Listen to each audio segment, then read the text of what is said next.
Welcome back. This is Suzanne with the Whispering Gallery podcast. I'm trying something new today to get the special episode about Phenomecon out the door. So I turned to Google AI for assistance. It's a little scary to hear how good they are. Exclamation. Exclamation. There are a couple things that went off track that I will edit out, but for the most part, they were spot on. Thanks to the Google Notebook LM that's experimental, and their great AI hosts that help me out.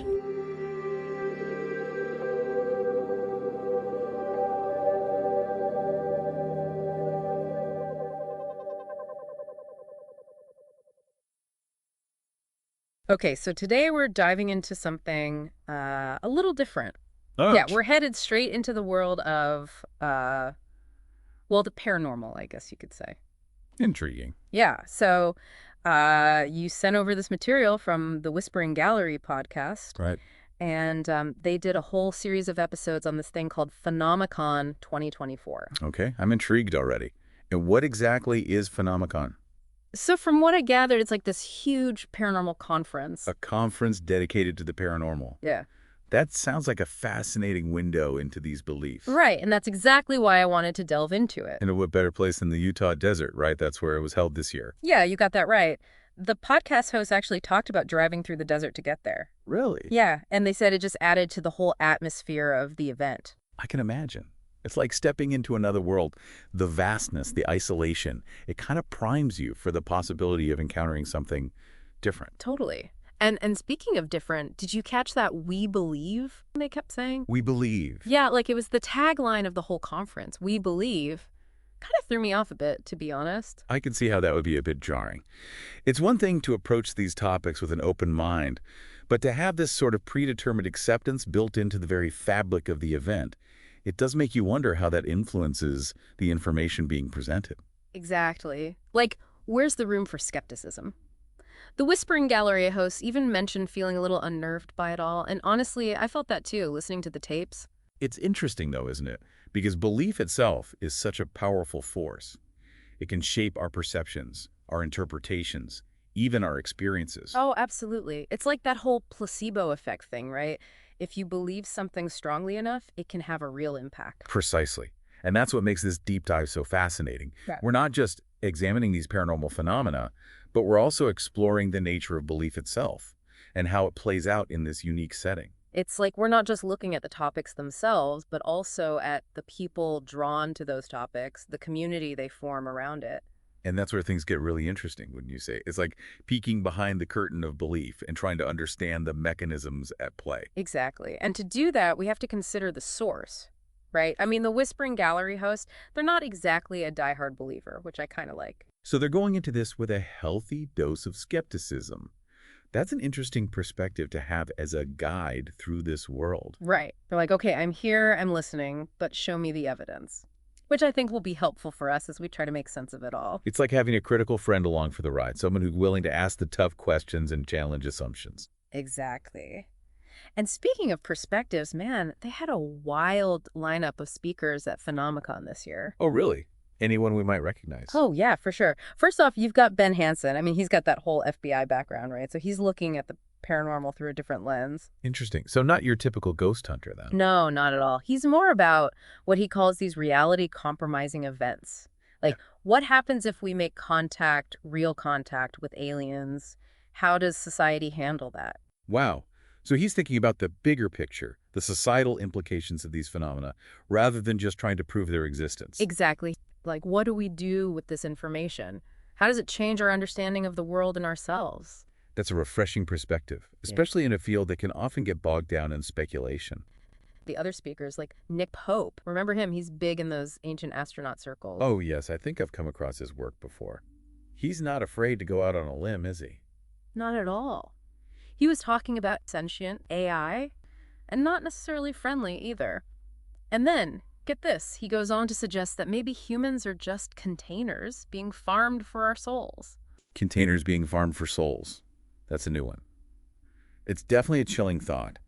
It plays on those deep-seated anxieties we have about the unknown, the possibility that forces beyond our comprehension might be manipulating our reality. For sure. It's like that whole "are we living in a simulation" thing. It makes you question everything you think you know. Exactly. It challenges our very perception of reality. And then you've got David Paulides, who's all about the missing persons cases, especially those creepy ones in National Park. Oh, yes, the missing 411 cases. I've heard of those.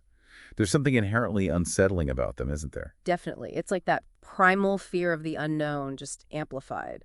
To disappear without a trace, with no explanation, it's everyone's nightmare. I agree. It's a stark reminder of the limits of our understanding and the very real dangers that exist in the world. And just when you thought it couldn't get any creepier, we get to Don Mitchell. He's a Shoshone elder, and he was talking about sensing dark witches in the audience. Dark witches?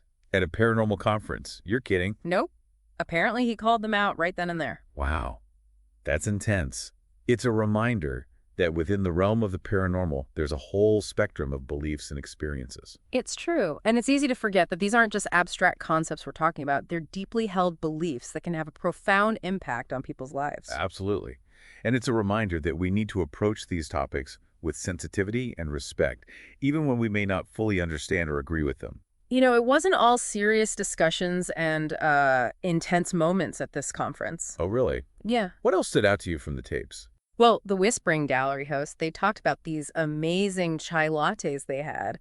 Apparently, the conference had some awesome food and drink vendors. They even raved about a honey-drizzled corn dog at one point. Honey-drizzled corn dog. Now that's an image. It's funny how these little details can stick with you. I know, right? It just goes to show that even at a paranormal conference, people gotta eat. Exactly. It humanizes the whole experience. Reminds us that we're all just people, even when we're talking about aliens and dark witches. Totally. Oh, and speaking of spooky stuff, the podcast host mentioned something kind of creepy that happened at their hotel. Oh, what happened? Well, they said they saw a weird reflection, even though the curtains were drawn. A reflection. They weren't sure. It just kind of freaked them out. I can imagine. It's amazing how the mind can play tricks on you, especially in a setting like that. You're already primed for the possibility of the unknown. That's true. It's like our senses are heightened, more attuned to anything out of the ordinary. And when you combine that with the power of suggestion, well, it's no wonder people have these unsettling experiences. I agree. It's a fascinating interplay between our internal and external worlds. The way our beliefs, expectations, even our fears can influence how we perceive and interpret reality, and how those perceptions, in turn, can shape our beliefs. For sure, and I think that's what's so compelling about this deep dive into Phenomecon. We're not just talking about ghosts and UFOs. We're talking about the very nature of belief, perception, and the limits of our understanding. Precisely. It's a journey into the heart of what it means to be human, to grapple with the unknown, and to search for meaning in a world that often feels stranger than fiction. Well said. And sometimes that search for meaning leads us down some pretty wild paths. From the halls of the FBI to the depths of the Utah desert, from the mysteries of ancient civilizations to the potential perils of artificial intelligence, we've covered a lot of ground in this deep dive. We have.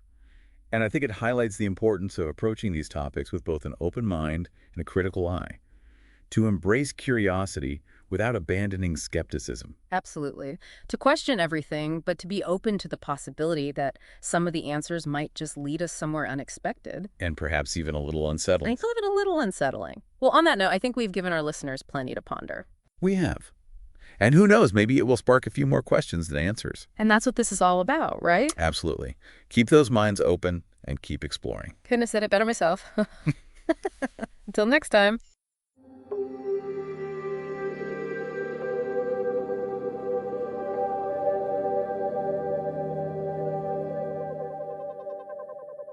On a final note for this episode, I wonder what the AI hosts would have thought about AI sentience. They did seem very encouraging that we keep logic close at hand, maybe even close with our spooky art stories. They really reiterated, keep that open mind and don't let go of your skepticism. So thanks to our AI coaches. Yeah, there were a couple spooky moments. So stay safe and be good to each other. Be back soon with the rest of the story about Phenomecon. Thanks for listening. And remember to keep your flashlights close and your spooky art stories closer when visiting the Whispering Gallery.